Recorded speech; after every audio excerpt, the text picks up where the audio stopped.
Welcome back, Year 3. I hope you're well. This is part 2 of Neil Gaiman's Fortunately, the Milk. I was out at the end of the plank, facing certain death, when a rope ladder hit my shoulder and a deep booming voice shouted, "Quickly, climb up the rope ladder!" I needed no more encouragement than this, and I grabbed the rope ladder with both hands. Fortunately, the milk was pushed deep into the pocket of my coat. The pirates hurled insults at me and even discharged pistols, but neither insults nor pistol shot found their target, and I soon made it to the top of the rope ladder. I'd never been in the basket of a hot air balloon before. It was very peaceful up there. The person in the balloon basket said, "I hope you don't mind me helping, but it looked like you were having problems down there." I said, "You're a stegosaurus." "I'm an inventor," he said. "I have invented the thing we are travelling in, which I call Professor Steg's floaty ball person carrier." "I call it a balloon," I said. "Professor Steg's floaty ball person carrier is the original name," he said, "and right now we are 150 million years in the future." "Actually," I said, "we're about 300 years in the past." "Do you like hard, hairy, wet, white crunches?" he asked. Coconuts, I guessed. "I named them first," said Professor Steg. He picked up a coconut from a basket and ate it, shell and all, just as you or I might crunch toast. He showed me his time machine. He was very proud of it. It was a large cardboard box with several pebbles on it and stones stuck to the side.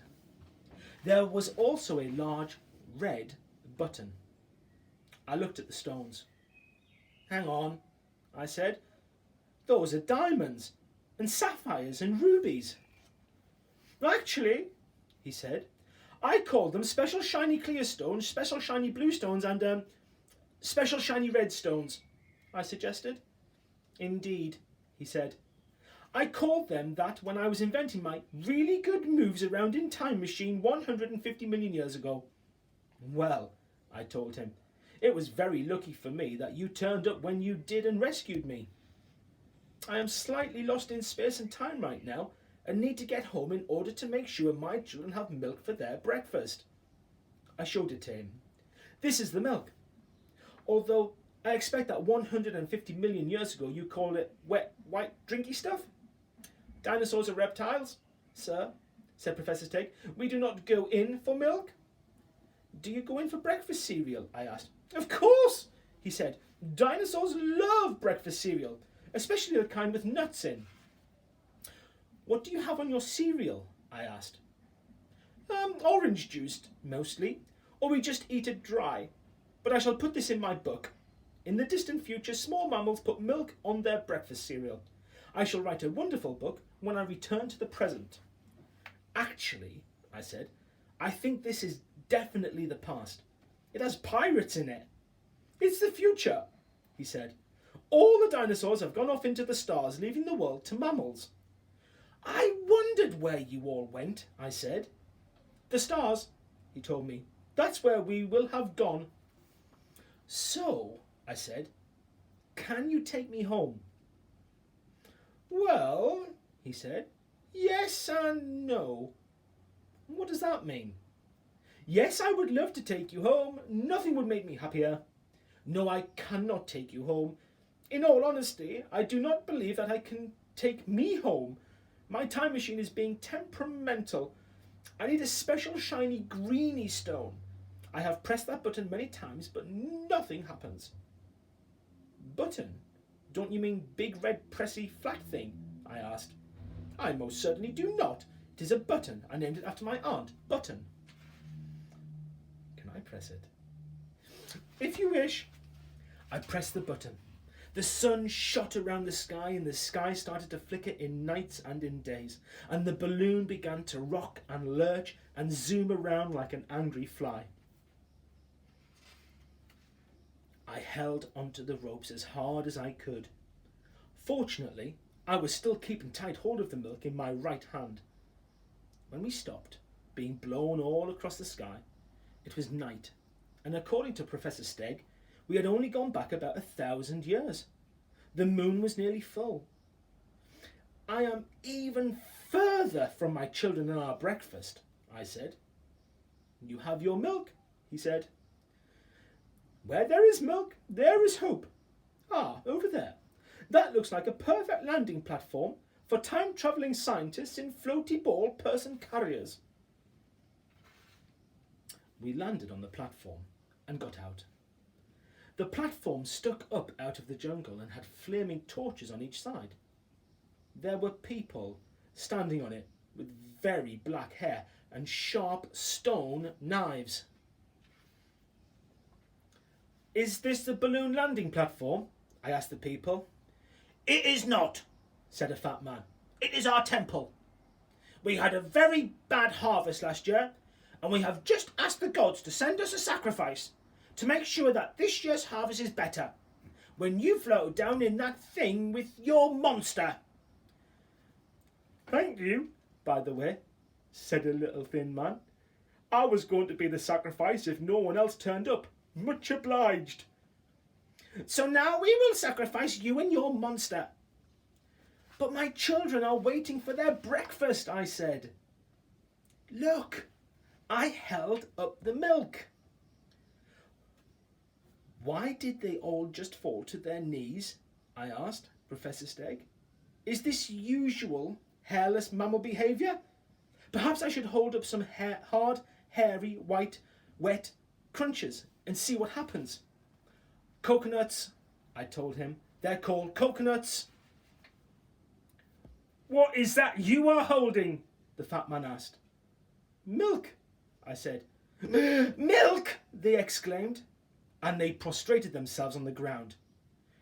We have a prophecy, said the fat man, that when a man with a spiny-backed monster descended from the skies on a round floaty thing, floaty ball person carrier, said the little thin man. Yes, one of those. We were told that when that happened, if the man held up milk, then we were not to sacrifice them, but we were meant to take them to the volcano and give them, as a present, the green jewel that is the Eye of Splod. Splod? He is the god of people with short, funny names. It is, I said, a remarkably specific sort of prophecy. When did you receive it? Last Wednesday, said the fat man proudly. The priest of Splod was woken in the night by a voice whispering from the heavens, and when he went to look and see who it was, there was nobody there. Also, he was sleeping on the top of the temple, and nobody else could have been up there with him, so it must have been either Splod himself talking or one of his angelic messengers. We walked together down a jungle path. Professor Stegg held the rope in his mouth that led up to the balloon, and he dragged the balloon along. After half an hour, we reached the volcano. It was not a very big volcano. There were wisps of smoke coming from the top of it. On the side of the volcano there was a carving of a big, scary face with one eye in the middle of its forehead. The eye was the biggest emerald I had ever seen. A special shiny greeny stone? I said to Professor Stegg, with his mouth full of rope. The fat man clambered up the side of the volcano.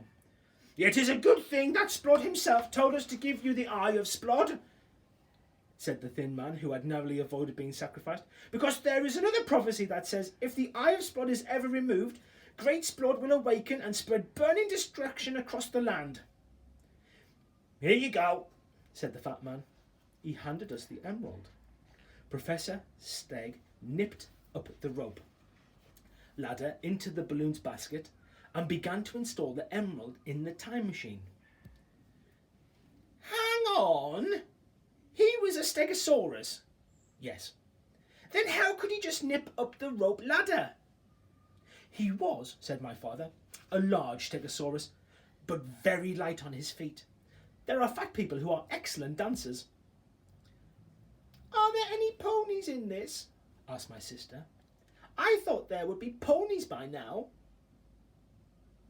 I was standing on the ground holding onto the rope ladder when the ground shook and the very small volcano began to belch smoke and lava. "Splod is angry!" shouted the little thin man. "He wants his eye back!" There was a rushing wind and the balloon jerked me up into the air, high above the splurting lava. Unfortunately, I dropped the milk. I wasn't holding onto it tightly enough. It landed on top of Splod's head. Professor Steg hauled the rope ladder up with his tail. "I've lost the milk," I told him. "That's not good," he admitted. "But I know where it is. It's on top of Splod's head on the side of the volcano." Professor Steg said, "Good Splod, what on earth is that?" Before our eyes, another balloon, just like ours, appeared over by the volcano. A man hurried down the rope ladder. He placed a large emerald in Splod's eye, picked up the milk from Splod's head, ran up the ladder, and the balloon vanished. The very small volcano stopped erupting as suddenly as if it had been turned off.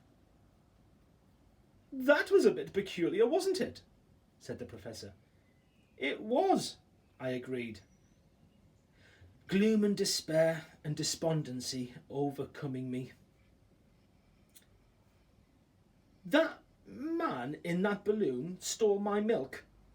We are lost in the past with jungles and pirates and volcanoes. Now I'll never get home. My children will never have breakfast. We are doomed to float forever through the dusty air of the past in a hot air balloon."